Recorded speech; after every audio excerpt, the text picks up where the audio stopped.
मकर संक्रांतीच्या दिवशी काय करावे, काय करू नये, संपूर्ण माहिती जाणून घ्या.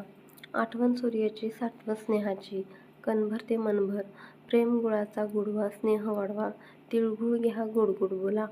मकर संक्रांतीच्या हार्दिक शुभेच्छा. मकर संक्रांत हा सौभाग्यवती स्त्रियांसाठी खूप खास सण मानला जातो. कारण प्रत्येक स्त्रियांना छानसं तयार व्हायला खूप आवडतं. त्यामुळे मकर संक्रांतीच्या दिवशी स्त्रियांसाठी खूप मोठा सण आहे. आज मी तुम्हाला मकर संक्रांती कशावर आली आहे व सौभाग्यवती स्त्रियांनी या दिवशी कोणत्या रंगाची साडी नेसावी, त्याचबरोबर कोणत्या रंगाची साडी चुकूनही नेसू नये, शिवाय संक्रांतीसाठी कोणता शुभ रंग आहेत, बांगड्या भरताना कोणत्या रंगाच्या बांगड्या हे अजिबात घालायच्या नाहीत आणि कोणत्या प्रकारच्या बांगड्या घालाव्या, बोर नाणं किंक्रांत म्हणजे काय, अशी बरीच माहिती तुम्हाला आजच्या या व्हिडिओमधून देणार आहे. मकर संक्रांत 2026 ही 14 जानेवारीला बुधवारी आहे. पौष महिन्यात जेव्हा सूर्य मकर राशीत प्रवेश करतो आणि या दिवसापासून सूर्याचे उत्तरायण सुरू होते, म्हणजे सूर्य हा पूर्वेलाच उगवतो आणि तो उत्तरेकडे थोडासा झुकलेला दिसतो आणि या संक्रांतीपासून वातावरणातील थंडी ही हळूहळू कमी होत जाते आणि संक्रांतीपासून दिवस हा हळूहळू मोठा होत जातो.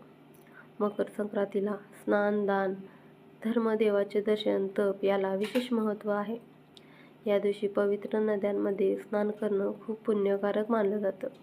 संक्रांत जवळ आली की प्रत्येकाची चर्चा असते की यंदा संक्रांत कशावर आली आहे. तर चला तर मग पाहूया यंदा मकर संक्रांतीचा जो पुण्यकाळ आहे, बुधवार 14 जानेवारी 2026ला दुपारी ठीक 3 वाजता 6 मिनिटांपासून ते सूर्य मकर राशीत प्रवेश करणार आहे.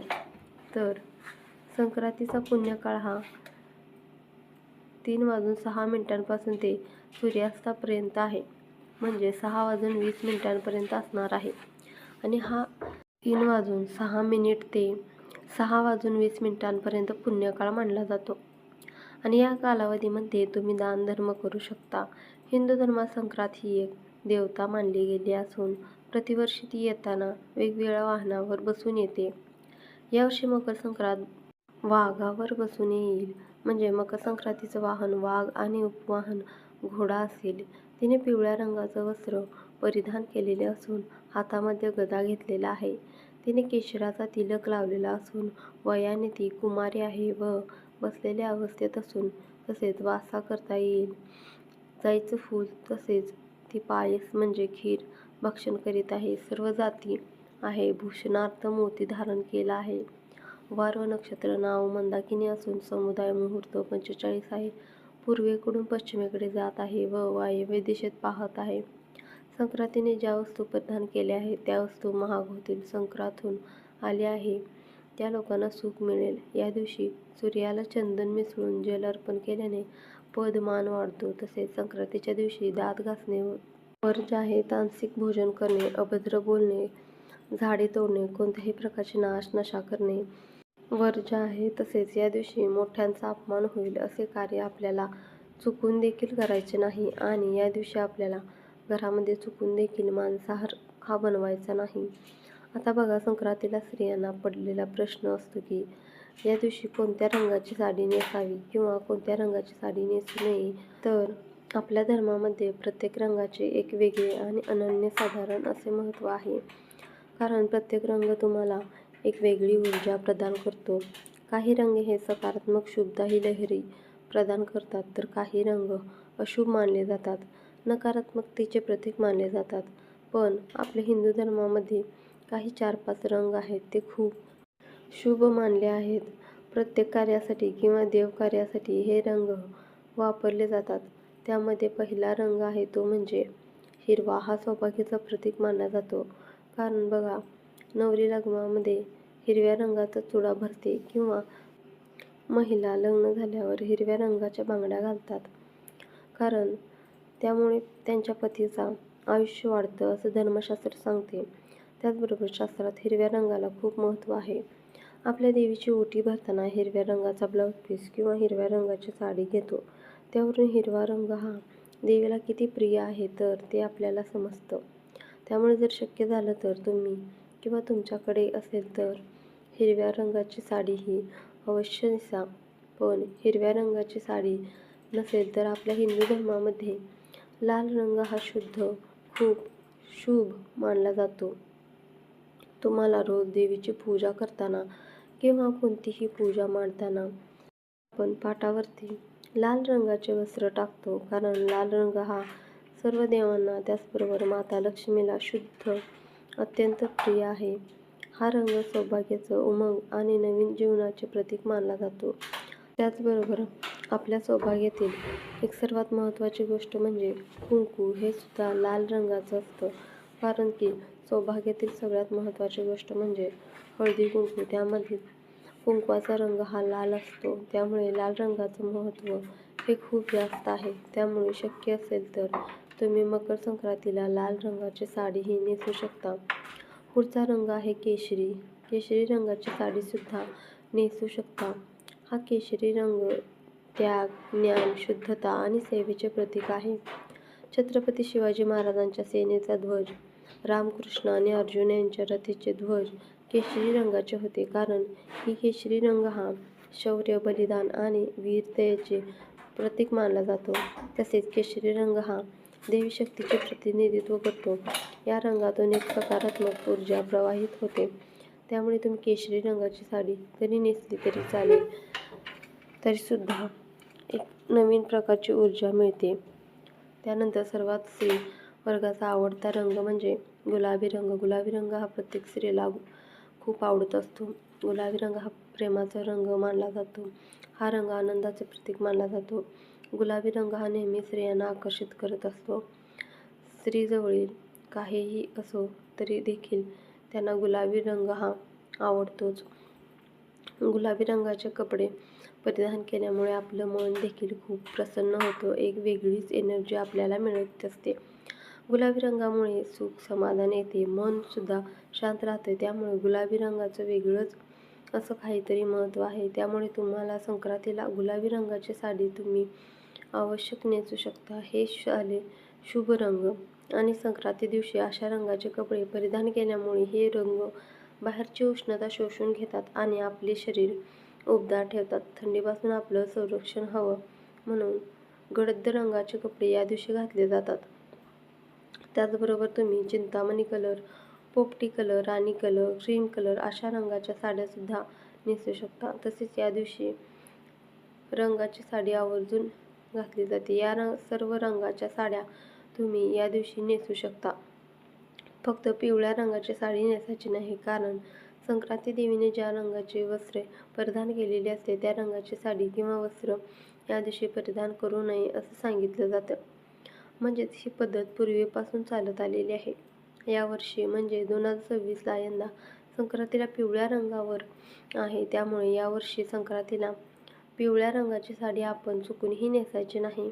त्यानंतर बांगड्यांबद्दल सांगायचं झालं तर संक्रांतीला प्रत्येक स्त्रिया बांगड्या भरत असतात. 16 शृंगार यामध्ये बांगड्यांचा समावेश होतो. त्यामुळे आपल्या हिंदू धर्मात बांगड्यांना खूप महत्त्व आहे.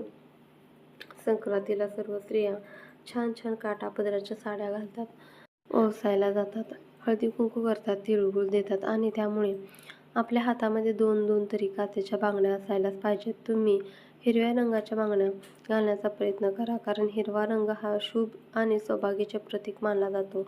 आणि असंच शुद्ध म्हणतात की हिरव्या रंगाच्या बांगड्या घातल्यामुळे आपल्या सौभाग्यामध्ये वाढ होते, म्हणजेच आपल्या पतीचं आयुष्य वाढतं असं धर्मशास्त्र सांगते. त्यामुळे शक्यतो तुम्ही काचेच्या आणि हिरव्या रंगाच्या बांगड्या घाला. बांगड्या घालताना एका हातामध्ये 6 आणि दुसऱ्या हातामध्ये 7 अशा प्रकारच्या बांगड्या घालायच्या आहे. बांगड्या घालण्याचे नियम देखील आहेत. आपण कासाराकडे गेलो असता तो आपल्याला अशाच प्रकारे बांगड्या भरतो. म्हणजे एका हातामध्ये एक बांगडी जास्त घालायची. मग बांगड्या तुम्ही कितीही घालू शकता. आपण यावर्षी मकर संक्रांतीला बांगड्या घालाल तेव्हा पिवळ्या रंगाच्या बांगड्या आपल्याला घालायच्या नाहीत. मकर संक्रांतीला बांगड्या घालत असताना हिरव्या काचेच्या बांगड्या सोबती लाखीची एक बांगडी का होईना तुम्ही नक्की घाला. तसेच हिरव्या रंगाच्या काचेच्या बांगड्या घालण्याला अनन्यसाधारण असं महत्त्व आहे. तुम्ही सोन्याच्या कितीही बांगड्या घातल्या तरी देखील काचेच्या हिरव्या रंगाच्या बांगड्या ह्या आवर्जून घाला. आता सगळ्यांना पडलेला प्रश्न, महत्त्वाचा प्रश्न म्हणजे तो पिवळ्या रंगावरती संक्रांत आली आहे, तर या कारणाने आपण हळदी कुंकू लावावी का हळदी लावावी का? तर हळदी ही पिवळ्या रंगाची असते, तर देखील आपण हळदी लावू शकतो, कारण ही देवीने केशराचा टिळा लावलेला आहे. त्यासाठी केशराचा जो टिळा आहे तर तो आपल्याला या दिवशी लावायचा नाही आणि आपण पिवळ्या रंगाची हळद वापरली तरी हरकत नाही. फक्त वस्त्रांसाठीच आपल्याला पिवळा रंग जो आहे तो वर्ज्य करायचा आहे. सणासुदीला आपण दागिने घालत असतो, कारण की दागिन्यांशिवाय आपला कोणता शृंगार हा कंप्लीट होत नाही. तर सोन्याचे दागिने देखील पिवळ्या रंगाचे असतात. तर मकर संक्रांतीला सोन्याचे दागिने घालावे का, असा प्रश्न देखील बरेच जण विचारतात.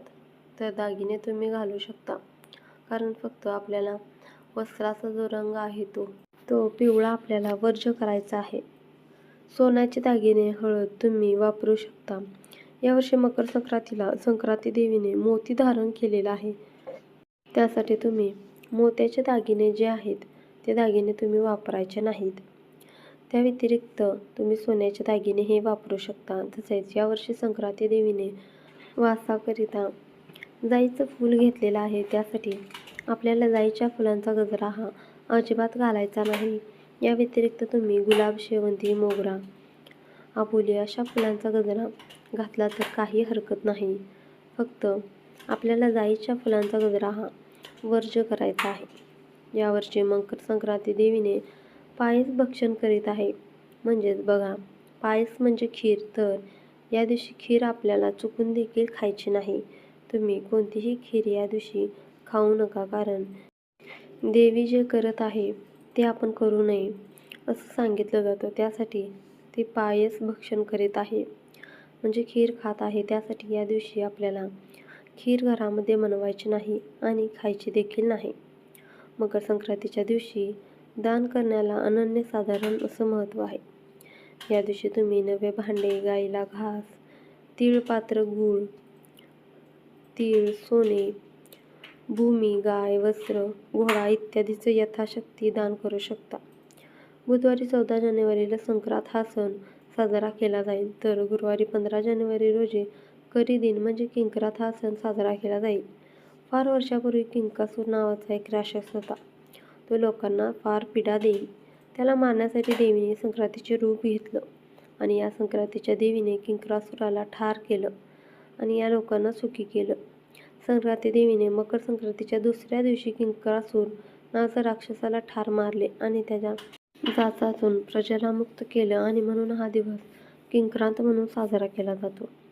पंचांगांमध्ये हा सण करी दिन म्हणून देखील ओळखला जातो. हा दिवस शुभ कार्याला घेतला जात नाही, तसेच या दिवशी कोणतेही शुभ कार्य केले जात नाही. किंक्रांतीच्या दिवशी स्त्रिया हळदी कुंकू समारंभ साजरा करतात. या दिवशी स्त्रियांनी शेणात हात घालू नये असं देखील आपल्या शास्त्रात सांगितलं आहे. केर कचरा काढण्यापूर्वी वेणी घालावी असे देखील सांगितलं जातं. तसेच या दिवशी केस देखील धुतले जात नाहीत. तसेच दुपारी हळदी कुंकू करतात अशी प्रथा देखील किंक्रांतीला महाराष्ट्रामध्ये पाळल्या जातात. तसेच या दिवशी बेसनाचे धिरडे करून खाण्याची प्रथा आहे. किंक्रांतीच्या दिवशी चांगल्या कामाची सुरुवात करू नये, लांबचा प्रवास करू नये का देवीची पूजा करू नये का? तर बघा, या दिवशी देवीची पूजा करून घोडाचा किंवा गुळाचा नैवेद्य अर्पण करावा. घरामध्ये वादविवाद करू नये, मन शांत ठेवावे, शांत चित्त ठेवून सर्वांच्या आदराने वागावे. कुलदेवता कुलदेवीला सर्व देवांचे पूजन तसेच नामस्मरण करावे, नामजप करावा. ही सर्व कामे किंक्रांतीच्या दिवशी आवर्जून करावीत किंवा काही कामे ही वर्ज्य करावीत. या दिवशी लांबचा प्रवास करू नये. तसेच या दिवशी शुभ कार्य देखील कोणतेही करू नये. मकर संक्रांतीपासून ते रथसप्तमीपर्यंत हळदी कुंकू साजरे केले जातात. घरात बाळ जन्माला आल्यानंतर येणाऱ्या पहिल्या संक्रांतीचे खूप महत्त्व असतं आणि या दिवशी लहान मुलांना बोरनाण घातले जाते. परंपरेनुसार या दिवशी ज्या पद्धतीने नवविवाहितेला हलव्याचे दागिने घालून सजवतात, त्याचप्रमाणे लहान मुलांना देखील सुद्धा काळे कपडे घालून हलव्याचे दागिने घातले जातात. हा लहान मुलांचा कौतुक सोहळा असतो. बाळाचा जन्म झाल्यानंतर पहिल्या संक्रांतीला बोरनाण घातलं जातं. या शिशुसंस्काराची व्याख्या म्हणजे लहान मुलांना उत्तम आरोग्य लाभावे म्हणून बोरनान घालण्याची ही पारंपरिक पद्धत आहे. बोरनानासाठी कोणत्याही मुहूर्ताची गरज भासत नाही. बाळ अगदी लहान असल्यापासून ते 1 ते 3 वर्षापर्यंत बोरनान करता येते. काही ठिकाणी 5 वर्षापर्यंत देखील बोरनान घालण्याची पद्धत आहे. या कार्यक्रमात बाळाला घालण्यासाठी रंगाचा ड्रेस निवडावा, हलव्याचे दागिने घालावेत आणि त्या दागिन्यांमध्ये तिळाचा वापर हा केलेला असतो. तसेच लुटण्यासाठी मुरमुरे, बत्ताशे, बोर, करवंद, तिळगुळ, फुटाणे, उसाचे तुकडे, हरभरे आणावे. सध्या लोक त्यामध्ये बिस्किट, चॉकलेट देखील समावेश करतात आणि या कार्यक्रमासाठी नातेवाईक तसेच शेजारी पाजाऱ्यांना बोलवावे. खाली स्वच्छता असून आसन पसरून त्यावर तांदळाची किंवा गव्हाची रांगोळी काढून त्यावर पाट ठेवावा. बाळाला त्यावरती बसून ओवाळायचे आणि मग बाळाच्या डोक्यावरून सर्व पदार्थ हळुवारपणे ओतावे. इतर मुलांना ते लुटण्यासाठी सांगावे. बोरनान का करायचं तर बघा, या संदर्भात अशी एक आख्यायिका आहे की करी नावाचा एक राक्षस होता आणि त्या करी राक्षसाची वाईट दृष्टी व वाईट विचार मुलांवरती पडू नये यासाठी सर्वात आधी हे श्रीकृष्णावरती केलं गेलं होतं. नंतर ही प्रथा पडली आणि तेव्हापासून बोरनान हे केलं जातं. लहान मुले ही श्रीकृष्णाच्या स्वरूपात आहेत आणि त्यांच्यावरती करी राक्षसाची वाईट विचारदृष्टी पडू नये असं म्हणून लहान मुलांवरती बोरनान केलं जातं. तसेच शास्त्रांमध्ये बघितलं तर या कालावधीत वातावरणात असे अनेक बदल होत असतात. लहान मुलांना या बदलत्या ऋतूची बाधा होऊ नये म्हणून या काळात मिळणारी फळे मुलांना खायला घातली जातात. त्यांना मजाही व्हावी अशी फळे वेचून खाण्याची संधी त्यांना दिली जाते. संक्रांतीच्या दिवसापासून रथसप्तमीपर्यंत आपल्या सोयीप्रमाणे कोणत्याही दिवशी बोरनान हे केलं जातं. व्हिडिओ आवडला असेल तर व्हिडिओला लाईक करा. असेच नवनवीन माहितीचे व्हिडिओ पाहण्यासाठी आपल्या कथारंग या यूट्यूब चॅनलला सबस्क्राईब करा आणि बेल आयकॉनला क्लिक करा. धन्यवाद.